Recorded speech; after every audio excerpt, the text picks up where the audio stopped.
this is the Musical Fusion Podcast. Once again, I am Trevor Hollis. And I am Ben Specht, and we're going to be doing Cracked Rear View by Hootie and the Blowfish today.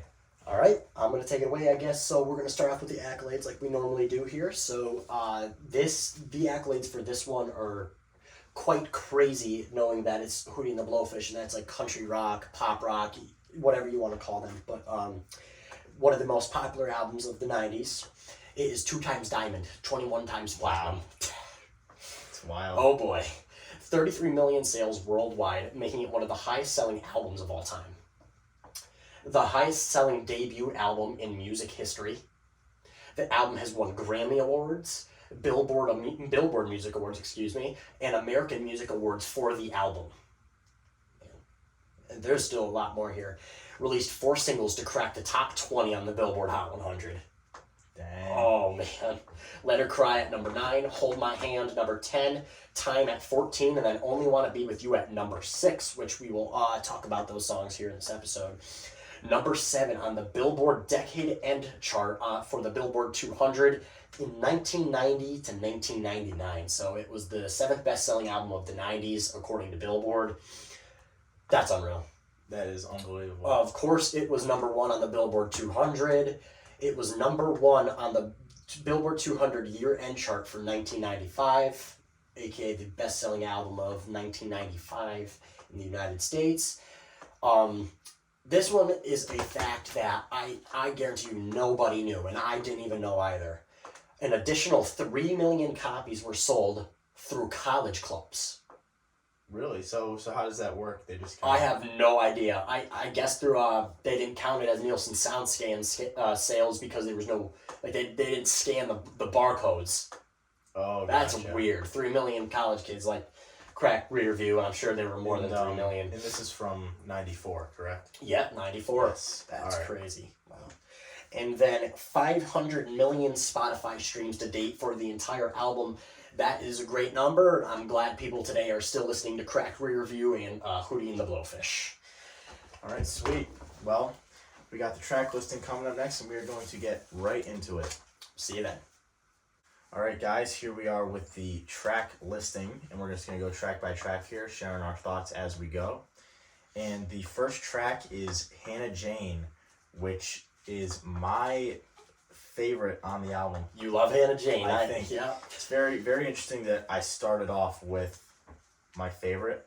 Mm-hmm. It's kind of unfortunate. Right, no, I highlight that. That's fine. Because as it goes on, it didn't really top it for me. Listen, man, everyone has different music tastes. But great vocal performances. It sets the mood. It's just so happy. It's I could envision myself just driving in the countryside, blasting it out of I agree, absolutely. You know? That's awesome. That's funny that you say that because I think if Cracked Rear View was one song in a nutshell, I feel like it's Hannah Jane. They did a phenomenal job with picking that as the opening track for the album, in my opinion. Yeah, I thought that was really clever. But like I said about the strong Hootie and the Blowfish intro, you don't really have to know many songs by Hootie and the Blowfish, but maybe just their most popular ones. And if you hear that intro, you're like, oh, that's probably that Darius Rucker, or that's that Hootie and the Hootie band, or whatever you want to call them. Yeah. You know what I mean? But I love the voice too. Darius Rucker has great vocal control. He does. I love Darius Rucker, and he's just a great singer. Very underrated. There's a nice guitar solo in that song too. Yeah, they start off strong. I think it really just buckles you in, and you're like, all right, this is the ride we're gonna go on. Here we go. Yeah, exactly. Yeah, absolutely. I could see why it was a hit. Yeah, sure. It was. I believe it was. I don't remember for sure, but it was one of the last singles they released off the album. I don't know if it was 5 or 6 or not. I don't know, but it was one of the last ones they put off the album. Because I have a feeling if this was released as one of the third or maybe the third or the fourth single, I feel like it would have been popular. Cracked the top 20 on the Billboard Hot 100 4 of their singles did, which is unreal numbers. Yeah, that's crazy. But where'd you rate it? Oh, this song was good for me. It was a 3.8 out of 5, which isn't terrible because I do my rankings on the 5-point scale. But there was 5 songs better than Hannah Jane, but overall, pretty good song. What about you? This one, as I said, was my favorite on the album. Yeah, exactly. I gave mine on a 10-point scale. I gave it an 8.6 out of 10. Very good. Very nice. It's kind of just sets the mood. It's really, It does. It it's really great. does. It's great. That was track number 1, Hannah Jane. And you can get started on track number 2, sir. All right. Oh, where do I begin with this track? Hold My Hand. Let's just before I give a description on what I like about the song, it was my second favorite song off the album, respectively. This is such a good song. The intro to the song is probably one of my favorite intros to any 90s rock song. That B minor sliding into an E, B minor sliding into an E, and then he comes in with the vocals, with a little love and some tenderness. It is such a good song, and it was their first single, and it was their breakout hit. Yeah, well, I also enjoyed Hold My Hand quite a bit. Great song. I like the harmonies are kind of like, they're minimal, but they're effective. They're used sparingly in a good way. And I really like the organ as well. Yes. Big fan of the organ. Yep. In any song, but this one especially. It was absolutely. And I love how the electric guitar comes in for the I can't remember if it was the verse. It might have been for the verse when he goes with a little piece. You hear the doom doom doom. Like you hear that little electric guitar in the back there. I like that because it's mainly an acoustic intro with nothing else. Energy's phenomenal once again. Absolutely. We'll go back to Hannah Jane on that one too. They both have very good tones to the song and the backing vocals in the chorus. Yeah. Hold my hand. Yeah. Great. It is. It's a fantastic song. I gave it an 8 out of 10. Very good, and I gave it a 5 out of 5. Sweet. All right, well, I'm going to start then on track 3, which is Let Her Cry. Oh boy, once again, another banger. All right, this is interesting for me. I enjoyed it. I don't know if I call it a banger. Oh, okay. It was good. It felt kind of sappy. Yeah. And a little too long. Yeah. It felt kind of sappy, like, I don't know, I didn't, the emotion that they were trying to convey didn't really, like, mesh well. Yeah, I understand. And it is the longest song on the album. It is? So, yes, it is. How long is it? 5 minutes and 10 seconds. 5 minutes, 10 seconds? Yep. And I liked Darius Rucker's emotion in his vocals. I thought that was good. Yes. It's pretty, although it is kind of like sad and it's nowhere near like what Hannah Jane, like, yes. My Hand are, like, tone-wise. It still fits the vibe of the album. Even though it has a deeper meaning, it still fits the tone. Absolutely. Yeah. And I gave it a 7.3. But what are your thoughts on that? Yeah, once again, this one was my third favorite off the album, 5 out of 5. I absolutely love this song. You know, the meaning about this is a girl who is not committed to him and is basically screwing up his emotions so bad that he doesn't know what to do. So that, for Hold My Hand, a love song, Hannah Jane. I don't really know what Hannah Jane's about, but it was a happy song. We could say I was more happier than Let Her Cry, but once again, Rucker had great emotion. I love the message, as I just told you, a girl who's not committed in the relationship. The chords are very simple. It's a G to a D and to a C. Very simple. I love that. But that just shows you the simplicity can make a banger of a song. Yeah. It just all depends on how you use it. And didn't you say that is your dad's favorite That is my song? fun fact, ladies and gentlemen. This is my dad's all-time favorite song. My dad is 45 years old, and this is his favorite song of all time. But back to what I was going to say, I love the ride symbol in the chorus when he goes, "Let her cry." I like that. I like the ride there, and there's 2 solos in this song. Really? Yeah, there's 2 solos in this song. That's right. Yep, right before verse number 2, and right after, I think it's the second chorus. And it's a great song. I love Let Her Cry. All right, and then we get to Only Want to Be With You. All right, this one, without a question, is the most popular song on the album. I hear this everywhere. As a matter of fact, I heard it in a Geico commercial a couple of years ago. Really? Yes, heard it in a Geico commercial. But what I do want to say with this, I love the variety of the instruments in the song. We were talking about the acoustic guitar, bass, drums, anything what goes with the band. But there is a mandolin in the song, and that's what starts off the song. That is a mandolin. I think that's pretty cool, especially for an alternative rock. Let's just call them a rock band. A mandolin for a rock band. I think that's really creative. I think it's the catchiest song on the album. You can give Hold My Hand a 5 out of 5, Let Her Cry a 5 out of 5, Hannah Jane a 5 out of 5. But I feel like this is the one you'll be singing the most on a random day. Yeah, I wrote right here actually memorable melody. Yes, which exactly proves my point there. And lastly, I love the Dolphins. The Miami Dolphins are my favorite football team, and he says I'm such a baby because the Dolphins make me cry, as so they do for me as well. But that's all right. It's all right, Darius Rucker. What do you have to say about this song, Ben? I think it has a feel to it that's kind of definitive. Mm-hmm. It's very, it knows what it's about. Mm-hmm. And I can absolutely see why it was such a hit, because it was memorable and catchy. That went number 6 on the Billboard Hot 100, as I said earlier in the video. Yeah, and something that caught my ear was when he says "Tangled Up in Blue." Mm-hmm. I only want to be with you. That's of course a Bob Dylan reference to the song "Tangled Up in Blue" from the album Blood on the Tracks, which we will be reviewing eventually. Stay tuned for Bob Dylan. Hell yeah! And all right, and I gave that an 8.5. Oh, you gotta be able to talk in this podcast. 8.5. Yeah, that's a good rating. I didn't mention my rating for the song, but since it is a tad bit overplayed, it deducts points from my rating. I gave it a 4.7 out of 5. Not much, though. If it wasn't overplayed, I think it would have been a 5 out of 5. It would have boosted the overall score to the album. But all right, Ben. All right. Well, I have number 5 here. We have Running from an Angel. Ooh. I gave this a 6.9 nice out of 10. It's one of the lesser songs on the album in my opinion. Oh, absolutely. I said it gets better as it goes on, but it's still nothing special. No, listen, this was my least favorite song on the album. I gave it a 2 out of 5, everybody. 2 out of 5. You don't hear that from me. No, maybe you will. I'm not going to say that. Yeah. Because we have so many more albums coming up, and I'm not going to say that in the second episode. Yeah. But yeah, without a question, my least favorite song on the album. But I do have some good things to say about it. It has a very southern feel.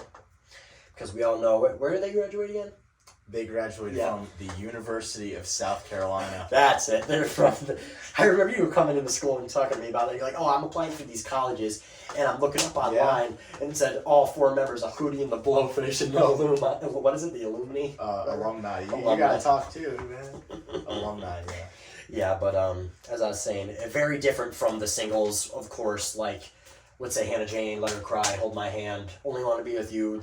Very different, and I think this slowed the album down because it was sort of the halfway point for the album. And after this song, when I was listening to it, I was like, oh boy, now we're in for a long album. But yeah, without a doubt, my least favorite song on the album, respectively. But there was some pretty good aspects to the song, like I just mentioned. Yeah, well, I'll let you start then for number 6, which is I'm Going Home. Okay, another banger, not. This was my 9th favorite song on the album. It was a 3.2 out of 5 for me.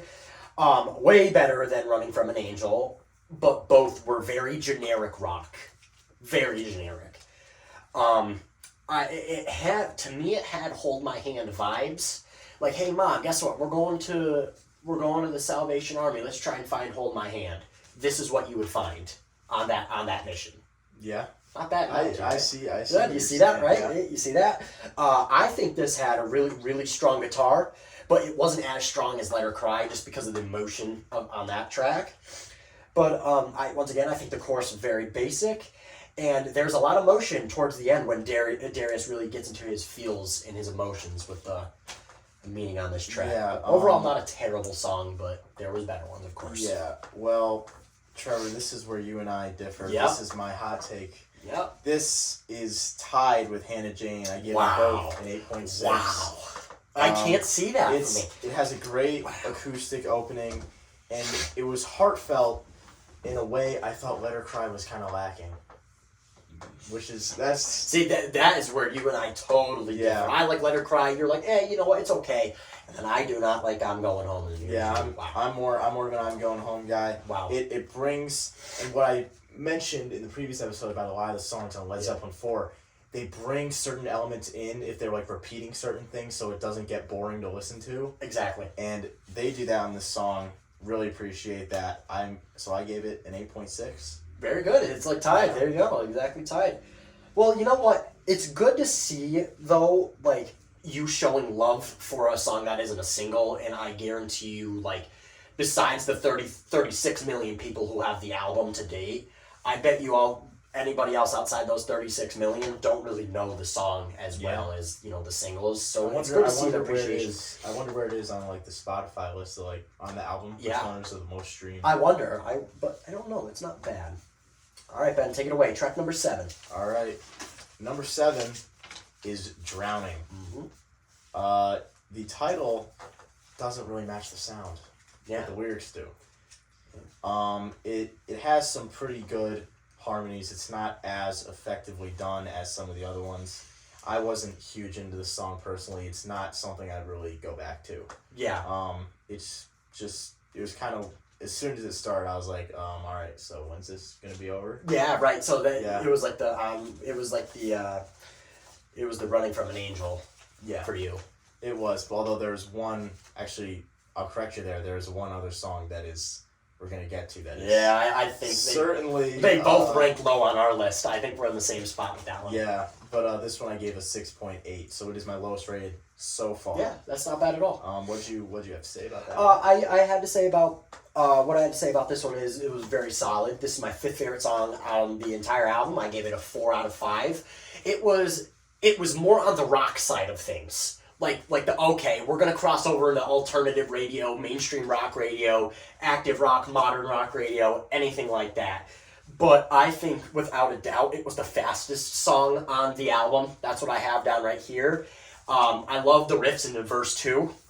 And I like the chorus transitions, and I think that was a very solid, because they were getting so much popularity on like pop stations and pop fans for their previous singles. I feel like they really touched a lot of rock fans' heart with this, I think it was the 5th single off the album. So it was a good album. I think it was a solid pick for a rock single, without a question.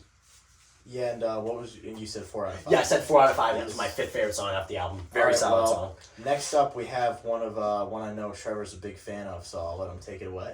Absolutely. Hold on a second, ladies and gentlemen. I do have something right here to show everybody, but this is the Time CD single, and my God. Ben, would you want to hold this by any chance? Yeah, Would you want to hold that? Wow. There's Time. This is this song right here. I think, oh man, I don't know, because it's tied with Hold My Hand for the intro. Both are the most iconic off the album, for sure. But this was my favorite song off the album. If I did any rating higher, it'd probably be 11 out of 10, to be honest with you guys. But this is without a question my favorite song off the album. Dude, when I first heard this song, yeah, sure, the lyrics are good. Can you teach me about tomorrow? You know, I was singing the guitar riff. You know that song. You know a song's a banger when you're singing the guitar riff in your head, and you can't deny that, dude. Maybe you weren't singing it, but for me, I love it. The chorus is so catchy. The pre-chorus is so catchy. And I love the backing vocals, because Darius Rucker needs a little bit of help in the chorus, but he's got his band members going, time is wasting, time is walking, time you ain't no friend of mine. I think it's great. It all goes together, and it's a very solid song. 5 out of 5, and my favorite track off the album. Ben, take it away. All right. Well, I can't say that I share your enthusiasm as much. Mm-hmm. But I do think it has some of the best lyrical content on the album. It has a solid introduction. Yes. And there they're passionate vocals throughout the entire song. And I gave it a 7.5 out of 10. Still very solid rating. Yes, still a solid rating. I do think it is. It's pretty solid. Yeah, that's what I have to say. Yeah, about pretty solid song, and Pretty I agree. solid. And this one was I believe it was their first song to chart #1 on the adult pop airplay and the U.S. AAA as well. That was their first single, and I believe that was their. Yeah, I think that was their 4th single. It was very late. This album was released in '94. This was a '95 single, so I think it's great. We do have the single right here, We do. and It's awesome. yeah, Yep. we're gonna start now with. I apologize in advance. Yeah, sorry everybody. But this is "Look Away." Yeah, this song made me want to look away. Yeah, this was pain. I literally wrote down. I never write down stuff like this. I wrote down, the opening is annoying. Yeah, It's annoying. I agree. I didn't like it. It's very formulaic. Mm-hmm. And thankfully though, OnePlus, it knows when to end. It's not that long. It knows when. Oh yeah, that was hold on. I think that was one of the shortest one on the. I think that was the shortest one. Let's see. Look, 2 minutes and 38 seconds. Exactly. So Good. they're probably in the rumor studio, whatever, and they're like, oh, we need one more song, for this album just to increase the runtime. They're like, oh, how about this song I'm working on? I thought it was terrible, but I'll put it on anyway. Right? Yeah, 36 million people bought the album, so I guess that track doesn't really matter too much. I guess we're fine. But Look Away, I gave it 5.8 out of 10. By far, my least favorite. Yeah, really, his favorite. Well, I can agree with Ben on this one. I gave this a 3 out of 5, a 60%, and this was my second least favorite song off the album. I didn't like it at all. I loved how the song was 2 minutes and 38 seconds, because if it was another minute, I think we would have skipped it. But the vocal intro, like you said, yeah, pretty annoying. I'm not going to drop F-bombs here because I know we have a diverse audience. But the song picks up quick, though. I will say that. 2 minutes, 38 seconds, they're probably like, we got to pick this song up. We got to go. It's only 2 minutes, 38 seconds. We want to get it over with. I will say that about that, yeah. And I think it has a little bit of lyrics similar to Let Her Cry. The emotion is there. But other than that, pretty crappy song. And yeah, it makes me want to look away. All right, well, you got the next one, Trevor. It All is right, Not Even the Trees. Last song on the album. I think this was solid. But is it something I would add to my playlist and listen to on a regular basis? No, respectively. I gave this song a 3.3 out of 5, which was higher than I'm Going Home, Look Away, and Running From an Angel. This was my 8th favorite song on the album, of course. What I do have to say about this one is, this isn't the last song on the album. No? No. Did you say it was? Yes, I did. I apologize, everybody. Yeah. We got one more. Wow, I apologize. I I didn't even see that. I think my ears heard everything. Did you say that it was the last one? Or no? I think you just said take it away. My apologies, everybody. Yeah. But this is the 10th track on the album. I'm sorry about that. But it has similar intro to Time. Once again, it's like a southern feel again, and I think it has a very intense bass. For once on the record, he has a vocal change in the song. I will say that. He goes an octave higher than he normally does. Is that kind of like a slight on the whole album that he doesn't really have a lot of vocals? It really doesn't have vocal change. It's very bland vocals the entire album. Like even when he says, "Oh mama, please help me," in Let Her Cry, it's still down here. It's like, you know what I mean? It's like a flat vocal line. You know what I mean? Well, Not Even the Trees. I enjoyed how it was like it's presented very well. I feel it feels it just feels really nice to listen to. And the lyrics are among my favorites on the album, but it's also not really, it doesn't have a staying power as some of the other ones. This album as a whole, for me, is like pretty top heavy. Yeah. Like side A heavy, Yeah, I would agree. And I gave it a 7.2 out of 10. Yeah, which isn't bad. It isn't bad, but it's not really something I go back to personally. Yep, like I said too. All right, Ben, take it away. Last All track right. on the album. My apologies, everybody. Yeah, the real last track The on real the album, except for also the hidden track. But yeah, we're not gonna review that track. Right, we can't really cover the hidden track. Also, Ben, before you do get into your review for the last track on the album, they made a 25th anniversary album in 2019, and it featured a track for a movie soundtrack. It's called "I Go Blind," and it was recorded in 1994, but they didn't put it on the album. Instead, they put it in a movie. Hold on, this is bothering me now. I'm gonna see what movie it's in. Yeah, but it did really well. It went like number 13 on the U.S. Hot 100 airplay chart, which is the Hot 100 chart for digital singles at the time, because everything was a physical release. Yeah, they probably should have put that on there instead of Look Away. I agree. I don't know why they didn't. But this I Go Blind was a very solid track. Let's see. I Go Blind. Friends original TV soundtrack. Oh, Yep. really? Yep. Is it? Wow. Yeah. Famous show. Yeah, I know. Yeah, it was a very famous show. Well, Goodbye, the 11th track. I think it's a fitting closer in terms of the themes, and the lines are delivered effectively, and it kind of confirms the shifting mood of the album, because we start off with stuff like Hand Jane, Hold My Hand, very like happy sort of stuff, and then we get into stuff that's like a little more, kind of like down, like kind of drowning and all that sort of stuff. It kind of like confirms that shift. Absolutely. And it wraps up the ideas. I thought it was a pretty solid closer. I gave it 7.7 out of 10. Wow, that's a really good rating.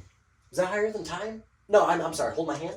It's not higher than Hold My Hand, but it is higher than Time. Wow, ooh, boy, that's where you and I disagree. We disagree about that one. But what do you think? That's why I had that there. Yeah, Goodbye. Like I said, it was a very solid closing track. I feel like the title of the song really fits the music, and the piano intro was pretty cool.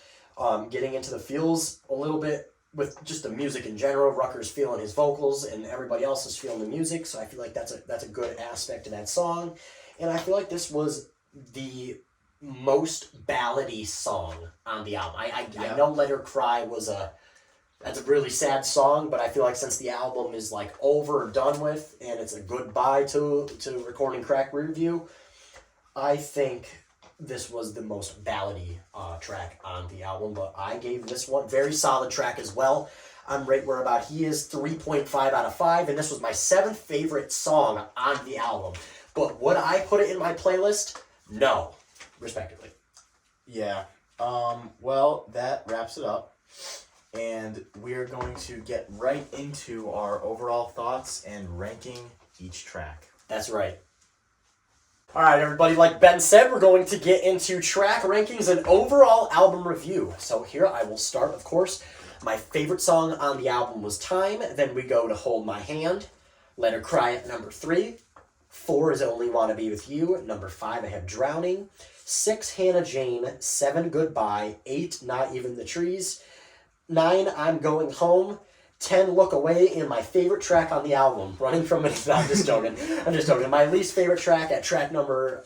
No, not track number 11, but ranking number 11, Running From An Angel. And my overall album, here's what I had to say about the album. Unique instruments. Well, I will say there's a wide variety. I heard a violin at one point in the album. We got the mandolin, of course. There was no vocal change, like I was saying. Vocals were really bland in a lot of the aspects.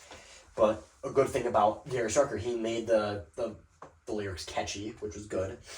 I think the songs, like I mentioned, like Goodbye, Not Even the Trees, I'm Going Home, Look Away, and Running From an Angel, so generic.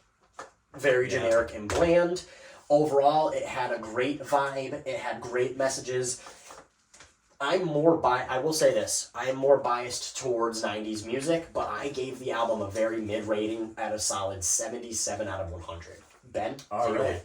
Well, I'm sorry. My track ranking now. At number 1, we have Hannah Jane. Number 2, I'm Going Home. Number 3, Only Wanna Be With You. Number 4, Hold My Hand. Number 5, Goodbye. Number 6, Time. Number 7, Let Her Cry. Number 8, Not Even the Trees. We matched up there. Yep. Number 9, Running from an Angel. Number 10, Drowning. And number 11, Look Away. I'm assuming that was your favorite on the album. Yep, absolutely. I cannot recommend it enough, guys. But Yeah, right. But I do really like the vibe of this album. I think you can't really, although I'll tell you my overall rating in a second. You can't really like talk about 90s music without bringing this up. Oh my god, Because yeah. it was popular, it did have an impact, and I do enjoy the vibe. It has a nice consistent theme, and I do enjoy that, but overall I do think it is pretty top heavy. Yeah. Yep. And I think that if it got cut down by like a couple tracks, get rid of a Look Away, get rid of a Running from an Angel. maybe put I Go Blind in there. Like they should have really put that on the album. I think it would have been a little bit more cohesive. Yeah, I agree. And my overall rating was a 75. So we both pretty much matched up with our ratings here, but like you mentioned about the top heavy thing. Let's look at this. Let's just say this is side A. Hannah Jane, Hold My Hand, Let Her Cry, Only Wanna Be With You, Running from an Angel, I'm Going Home. Like, my god, the first 4 tracks that is stacked. Bangers. That is stacked. But, yeah, like, dude, 3 out of the 4 first tracks are top 10 on the Billboard Hot 100. Yeah.